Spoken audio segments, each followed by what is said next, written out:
तो स्वागत है दोस्तों आपका आज के एक नए वीडियो में। तो आज हम लोग जानेंगे फूड टेक्नोलॉजी के कौन कौन से अच्छे और प्रेस्टिजियस यूनिवर्सिटी हैं। ठीक है, तो किन किन माध्यमों से फूड टेक्नोलॉजी में कौन कौन से कॉलेज में एडमिशन मिलता है और क्या क्या माध्यम है। तो आइए हम शुरुआत करते हैं।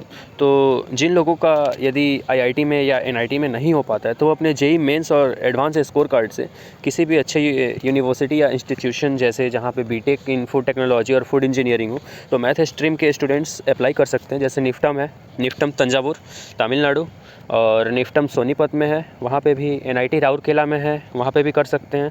और जादवपुर यूनिवर्सिटी वहाँ पे भी अप्लाई कर सकते हैं। स्लाइड्स सेंट लॉन्गोवल यूनिवर्सिटी वहाँ पे भी आप अप्लाई कर सकते हैं अपने जेईई मेंस के स्कोर कार्ड से। अब मैं बात करता हूँ बायोलॉजी बैकग्राउंड के बच्चे। बायोलॉजी बैकग्राउंड के बच्चे भी बीटेक फूड टेक्नोलॉजी कर सकते हैं, लेकिन वहाँ पे एक थोड़ा सा दिक्कत ये मिलेगा कि थोड़ा मैथमेटिकल पार्ट्स बढ़ जाता है क्योंकि जो मैथ स्ट्रीम के बच्चे होते हैं उनके लिए आसान होता है थोड़ा बीटेक फूड टेक, लेकिन उसके सिवा आप लोग भी जा सकते हो, बायोलॉजी स्ट्रीम के भी बच्चे जा सकते हैं। ठीक है, और दूसरा माध्यम है आईसीएआर एंट्रेंस एग्जामिनेशन लेता है, all India entrance AIEEA UG करके कुछ होता है। ठीक है, तो आईसीएआर के भी माध्यम से बच्चे इनरोल करते हैं अपने आप को, अच्छे अच्छे बीएससी कॉलेज मिलते हैं आईसीएआर से भी। और मतलब और कॉमन एंट्रेंस टेस्ट भी होता है, कॉमन एंट्रेंस टेस्ट बहुत सारा लेता है।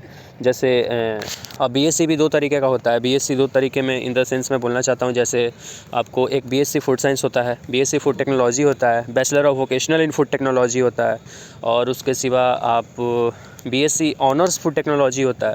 तो जो ऑनर्स बैकग्राउंड के बच्चे होते हैं उनका 4 ईयर का कोर्स होता है बीएससी। ओके, ये एक रिसर्च हो गया, a type of research. Okay, research in food technology basically it will be of 4 year. Okay, and some of very few university in India will giving you a chance to get enrolled in the university for a 4 year of program in food technology।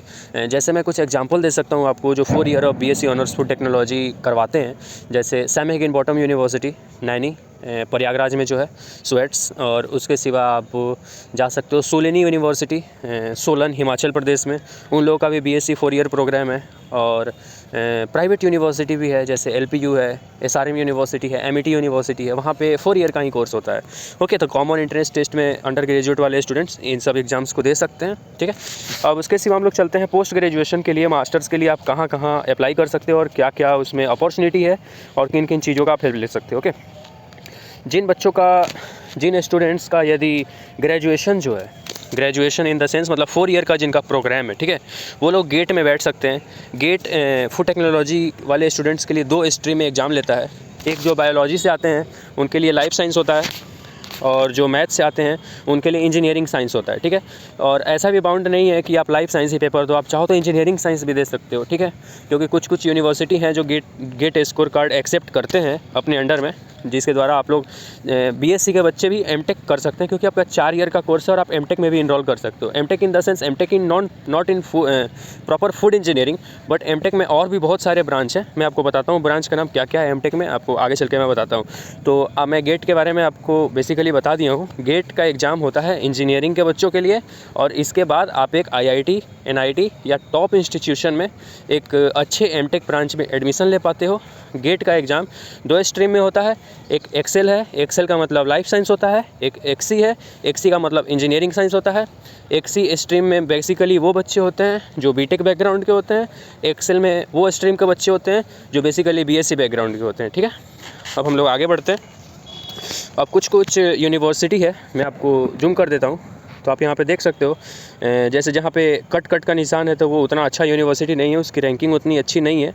तो आप देख सकते हो BSc के लिए यहाँ private में Sharda university है, लवली प्रोफेशनल यूनिवर्सिटी है, BSc MSc BTech MTech PhD MBA हर एक चीज़ का है, आप देख सकते हो। अच्छा सब यूनिवर्सिटी है। तो मैं आपको यही रिकमेंड करूँगा कि आप इसको देख लो, जो यूनिवर्सिटी आपको अच्छा लग रहा है बीटेक के लिए, एमटेक के लिए, पीएचडी के लिए या एमबीए के लिए, तो आप यहाँ पर इनरोल कर सकते हो। ठीक है, मैं आगे भी स्क्रॉल कर देता हूँ। यहाँ पे भी कुछ यूनिवर्सिटी जैसे CFTRI, ये तो CFTRI वेरी मतलब एक अलग लेवल है भाई। CSIR का है, CFTRI CSIR का है, council of scientific and industrial research. Okay, तो ऐसा यूनिवर्सिटी है, आप देख लो। मैं सब अच्छे से दिखा देता हूँ। बीएससी में आपको कहाँ एडमिशन लेना चाहिए, एमएससी में कहाँ एडमिशन लेना चाहिए, बीटेक में कहाँ लेना चाहिए, एमटेक में कहाँ लेना चाहिए, पीएचडी कहाँ से करना चाहिए, एमबीए कहाँ से करना चाहिए, ये सब चीज़ मेंशन है यहाँ पे कॉलेज लिस्ट में, आप अच्छे से देख लो।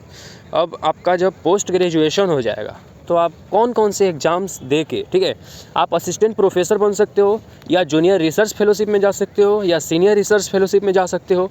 पोस्ट ग्रेजुएशन के बाद कौन कौन से एग्ज़ाम्स होते हैं जिसके बाद आप अपने आप को एनरोल कर सकते हो। तो उस टाइप के बहुत सारे एग्ज़ाम्स होते हैं, जैसे CSIR council of scientific and industrial research. Okay, CSIR basically यहाँ पे फूड टेक्नोलॉजी का बच्चे बस लाइफ साइंस स्ट्रीम ले सकते हैं, क्योंकि लाइफ साइंस ही वो बायोलॉजिकल बैकग्राउंड की तरफ से पढ़ाई कर सकते हैं।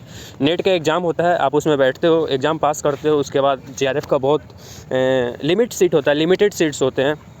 उसके बाद से ऐसा नहीं है कि आपको JRF SRF नहीं मिला तो आपका ज़िंदगी कुछ बना नहीं। आप अच्छे प्रेस्टिजियस यूनिवर्सिटी में असिस्टेंट प्रोफेसर के लिए अप्लाई कर सकते हो, क्योंकि आपको अलग एक्सपोजर मिलेगा, क्योंकि आप CSIR कैंडिडेट हो, पास आउट हो। ओके, उसके बाद UGC नेट होता है, ये भी होता है PhD करने के लिए, या JRF SRF में जाने के लिए, या दूसरे भाषा में बोलूँ तो असिस्टेंट प्रोफेसर बनने के लिए। ठीक है, UGC नेट में आप होम साइंस लेते हो, होम साइंस पेपर में आपको फूड प्रोसेसिंग और फूड टेक्नोलॉजी कुछ पेपर दिखाई पड़ेगा, और होम साइंस भी आपको पढ़ने को मिलेगा।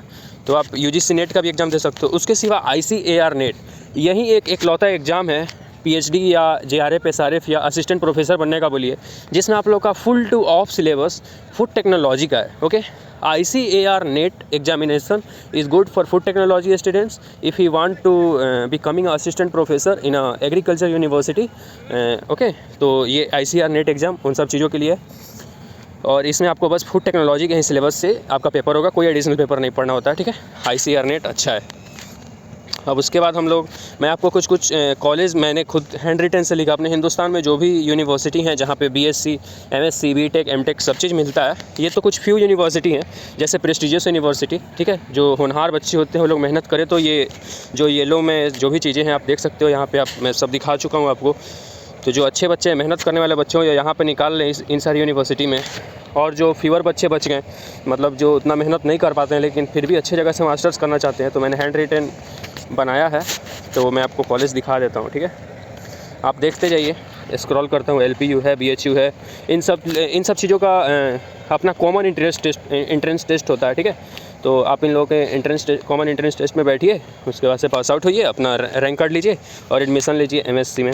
ठीक है, और फूड टेक्नोलॉजी के बच्चे, अब मैं बताता हूँ मास्टर्स आप किन किन चीज़ों में कर सकते हो। ठीक है, तो जो BSc वाले बच्चे हैं वो MSc इन फूड टेक्नोलॉजी कर सकते हैं, MSc फूड प्रोसेसिंग में कर सकते हैं, MSc मरीन फूड टेक्नोलॉजी में कर सकते हैं। ठीक है, और मैंने यहाँ पे सब शॉर्टकट में लिखा है। MSFT मतलब master of science in food technology, उसके बाद MS in microbial and food technology, MSND का मतलब हुआ master of science in nutrition and dietetics. Okay, MSFT का मतलब हुआ master of science in food technology.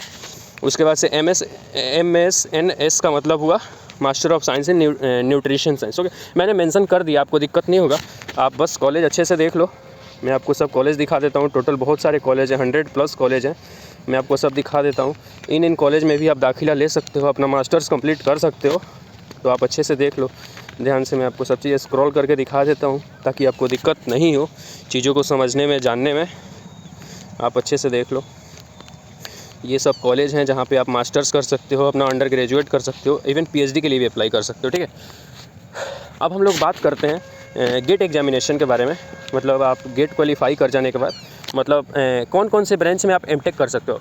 अभी गेट रहने तो पहले ये बात करते हैं कि जो BSc 4 ईयर वाले जो स्टूडेंट्स हैं वो किन किन सब्जेक्ट से MTech कर सकते हैं। ठीक है, तो जो 4 ईयर वाले हैं उनके लिए कॉमन एंट्रेंस टेस्ट होता है। जैसे आपका एक एंट्रेंस लेता है वो IIFPT, ठीक है, Indian institute of food processing technology, Thanjavur, Tamil Nadu. ठीक है, वहाँ पे आपको 2 ब्रांच में MTech आप कर सकते हो। BSc वाले बच्चों के लिए एलिजिबिलिटी है वहाँ पे।